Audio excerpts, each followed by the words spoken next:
ಎಂಬ ನಿಜ ದೈವ ಇರುವಾಗ ಇಲ್ಲಿ ನೀ ಗುಡಿ ಗೋಪುರ ಗಿರಿ ಶಿಖರ ಅಲೆಯೋದ್ಯಾಕಲ್ಲಿ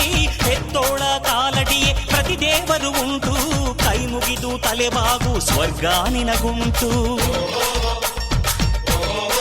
ನೀ ಮುಖವಾಡ ಕಳಚಿಟ್ಟು ಬದುಕೋದೇ ಧರ್ಮ ಅಧಿಕಾರ ಧನದಾಹವ ಮರೆಯೋದೇ ಧರ್ಮ ಹಣ ಬಿದ್ದರೆ ನೀ ಕುಂಚ ಹಂಚೋದೇ ಧರ್ಮ ನೀ ಮಗನಾದರೆ ನಿನ್ನ ತಾಯಿಯ ಕಾಯೋದೇ ಧರ್ಮ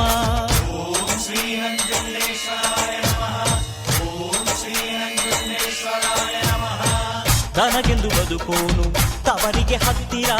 ಪರರಿಗೆ ಬದುಕೋನು ದೇವರಿಗೆ ಹತ್ತಿರ ನನ್ನ ಬದುಕಿಗೆಂದು ಬಂಧು ನೀನೆ ಕಣಯ್ಯ ಎಂದು ನನ್ನ ಜೀವ ಕಾಯೋ ದೈವ ನೀನೇ ನೀನೇ ಒಡೆಯ ಅಣ್ಣಯ್ಯ ತಮ್ಮಯ್ಯ ನಂಜುಂಡೇಶ್ವರ ನಾನಯ್ಯ ಕನ್ನಡ ಕುಲಕ್ಕೆ ನಾನೆಂದು ಸ್ವಂತ ಕಣಯ್ಯ.